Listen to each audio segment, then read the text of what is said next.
So Alexa Philippou revealed something today about the WNBA, what the WNBA have offered for players. It says here, the WNBA's latest proposal includes an uncapped revenue sharing model that would include raise max salaries above 1.3 million, growing to over 2 million, nearly 2 million over the life of the deal. I don't know how long it's going to be. And raise the average salaries to 530k. And then 770k over the lifetime of the deal. If I'm not mistaken, the average WNBA salary is about 120k. So today, Alexa Philippou revealed new details about the WNBA's latest proposal and what the league is offering the players. And once you actually slow down and look at the numbers, it becomes clear why this moment feels so tense and so important for the future of the league. According to the report, the WNBA's current proposal includes an uncapped compensation structure that would dramatically raise player pay. Under this deal, maximum salaries would start above $1.3 million and eventually grow to nearly $2 million over the life of the agreement. Average salaries would jump to around $530,000 early on and rise to roughly $770,000 by the final year. To put that in perspective, the current average WNBA salary is about $120,000. That means we are not talking about small raises or minor adjustments. We are talking about salary growth of more than 600%. Maximum pay would increase from roughly $200,000 to over $2 million. For most players, this would completely change what a professional basketball career looks like. Despite that, the Players' Union has described the offer as a slap in the face. At this point, it no longer feels like a normal negotiation. Feels like a standoff. Both sides are holding their ground, and neither seems willing to move. The danger is that if neither side backs down, the result will not be a compromise. It will be a collapse. And if that happens, nearly 30 years of progress in women's professional basketball could disappear almost overnight. Now, to be fair, players have every right to fight for what they believe they deserve. That is the entire purpose of a union. Collective bargaining exists so workers can push for better pay, better conditions, and long-term security. No one should fault players for advocating for themselves. The problem is not the fight itself. The problem is whether the demands match the financial reality of the league. From everything that's been reported, the WNBA is not budging on one specific issue: revenue sharing. That is the line in the sand. The players want a guaranteed percentage of league revenue, similar to the system used by the NBA. 30% is the number being discussed most often. The league, however, has made it clear that this is something it cannot agree to. The reason for that has less to do with attitude and more to do with structure. The WNBA does not fully own itself in the same way the NBA does. The league has been subsidized by NBA ownership for nearly 3 decades. It has operated at a loss almost every year of its existence. While franchise values have increased on paper, those values only matter if owners can actually sell their teams at market price. And right now, that is not always possible. Look at the situation with the Connecticut Sun. The ownership group wants to sell. There are buyers in Connecticut who are willing to pay fair market value to keep the team where it is. But the league has essentially required that the team relocate to Houston instead. The Houston group is not offering anything close to the same price. We are talking about a gap that could approach $100 million. That means the owner is stuck holding an asset they cannot sell at full value because league priorities outweigh ownership rights. Rising franchise values don't help much if owners can't turn those values into real money.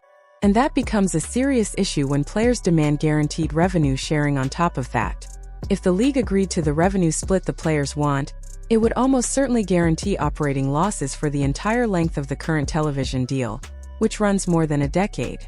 That's not speculation. That's basic math. The new TV deal everyone points to brings in around $200 million per year. That sounds huge until you break it down. About $80 million goes directly to league operations. Charter flights, which players rightfully pushed for and finally received, cost roughly $60 million annually. That's $140 million already allocated before player salaries even come into the conversation. So when people say the league is sitting on piles of new money, they are ignoring where that money actually goes. On top of that, operating costs for WNBA teams closely resemble NBA costs in many areas. Practice facilities cost the same to build and maintain. Medical staff salaries don't change. Travel logistics are identical. Coaching contracts, arena rentals, and training resources all carry similar price tags. The difference is revenue. The NBA generates roughly 40 times more revenue than the WNBA, yet the baseline costs of running teams are surprisingly similar. That gap creates a financial problem that cannot be solved simply by good intentions. This is why the league is offering large fixed increases with uncapped upside, instead of a guaranteed percentage of revenue. It provides stability, it limits downside risk, and it allows owners to plan financially without locking themselves into guaranteed losses year after year. Now let's talk about what this actually means for individual players, because that's where the impact becomes very real. Take a solid rotation player drafted around 2015, someone who had a respectable 10-year career. Over that decade, she might have earned around $1 million in WNBA salary. By playing overseas in the offseason, she may have added another $5 million. That puts total career earnings at about $5 million. That's good money by everyday standards, but after taxes, agent fees, and living expenses, it's not retirement money. It's not generational wealth. It means transitioning into a second career in your early 30s and hoping you managed your finances carefully. Now imagine that same player starting her career under this proposed deal. With an average salary approaching $770,000, that same 10-year career suddenly looks completely different. Over a decade, she could earn $7 to $8 million from WNBA contracts alone. Add endorsements and sponsorship opportunities that come with increased league visibility, and total earnings could approach $10 million. That kind of money is life-changing. That's the difference between grinding overseas every offseason and being able to focus on one league. That's financial security.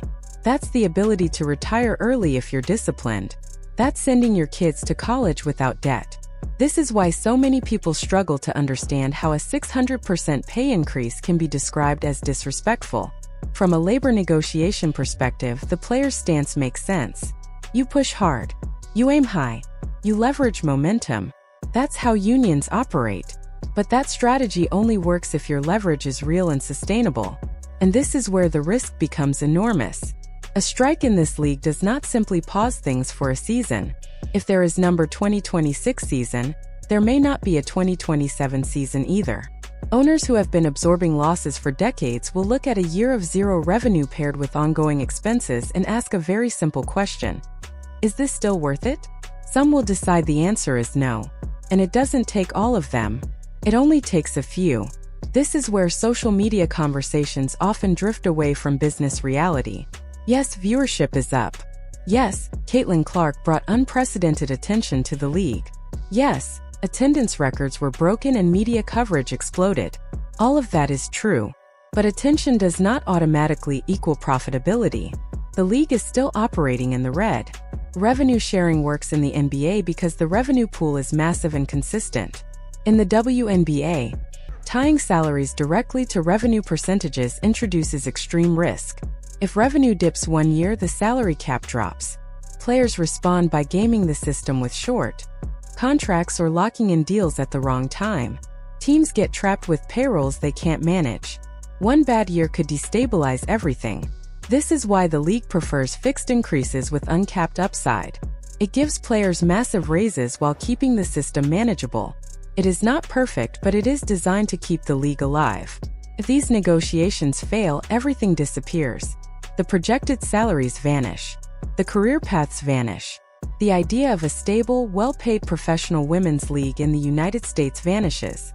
And here's the harsh truth that no one likes to say out loud. If the WNBA folds because of a labor dispute, it is not coming back. Investors do not rush to restart leagues that already collapsed due to internal conflict. So this moment matters more than any hashtag or viral post. The league is offering more money than anyone thought possible just a few years ago. Is it equal to the NBA model? No. Is it perfect? No. But it is transformative. Now the question becomes unavoidable. Are the players willing to accept a deal that changes lives, but does not give them everything? Or are they willing to risk the entire league over the principle of revenue sharing? Because games of chicken always end the same way. Someone crashes. And if the players miscalculate, they don't just lose a negotiation. They lose the league. They lose their careers. They lose the platform that allows them to be professional athletes. The owners, on the other hand, lose money they've already been losing for years and move on to other investments. That imbalance matters. So when the Players Association calls a 600% pay increase a slap in the face, they need to be absolutely certain they are right. Because if they're wrong, there is no undo button. There is no reset. The WNBA is offering more money than this league has ever paid. More than most people believed possible 5 years ago. More than the current revenue structure likely supports. Without continued subsidies. And the players are saying it still isn't enough. Maybe they're right. Maybe the owners can afford more. Maybe this is the moment to push everything to the limit. Or maybe this is the best deal they will ever see. That's the real gamble. So where does this end? Does someone compromise? Does the Players Association take the massive raise and keep building? Does the league find a creative middle ground? Or do we watch everything fall apart because neither side wanted to blink? At this point, the future of women's professional basketball depends on the answer.